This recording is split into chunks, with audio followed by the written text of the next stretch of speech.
ఇవాళ చాలా సింపుల్గా క్యాబేజ్ కర్రీ చేసుకుందామండి. అసలు జనరల్గా క్యాబేజ్ని తింటుంటారు రాగా, అలా అస్సలు తినకూడదు. ఒకవేళ క్యాబేజ్ని మీరు రాగా తినాలనుకుంటే కొద్దిగా బ్లాంచ్ చేసి తినాలి. క్యాబేజ్లో కావాల్సినంత ఫైబర్ ఉంటుంది కాబట్టి డైజెషన్కి ఇంకా కాన్స్టిపేషన్కి చాలా మంచిది. కాకపోతే థైరాయిడ్ ప్రాబ్లం ఉన్న వాళ్ళు కొద్దిగా తక్కువ తీసుకుంటే మంచిది. వాళ్ళు రా అస్సలు తీసుకోకూడదు. కడాయిలోకి కొద్దిగా ఆయిల్ వేసేసుకొని, కొద్దిగా జీరా, కసూరి మేతి, పసుపు వేసేసుకొని కట్ చేసి పెట్టుకున్న క్యాబేజ్ వేసేసుకోవాలి.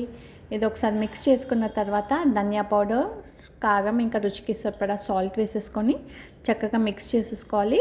ఇందులో వాటర్ వేయాల్సిన అవసరం లేదండి. కవర్ చేసి కుక్ చేసుకుంటే కర్రీ రెడీ అయిపోతుంది. సెమీ డ్రైగా ఉంటుంది. ఎక్కువ మసాలాలు అవసరం లేకుండా సింపుల్గా క్యాబేజ్ ఫ్రై చేసుకోవచ్చు ఇలా బేసిక్ ఇంగ్రీడియంట్స్తో. ఇది అన్నం, కొద్దిగా నెయ్యి వేసుకొని క్యాబేజ్ కర్రీతో పాటు మనం మొన్న చేసుకున్న మామిడికాయ రసం కాంబినేషన్లో తినండి, చాలా బాగుంటుంది. మీరు తప్పకుండా ట్రై చేసి మీ ఫీడ్బ్యాక్ ఇవ్వండి. ఇలాంటి ఇంట్రెస్టింగ్ అండ్ హెల్తీ రెసిపీస్ చూడండి. నచ్చితే సబ్స్క్రైబ్ చేయండి, అందరికీ కూడా షేర్ చేయండి. Thank you.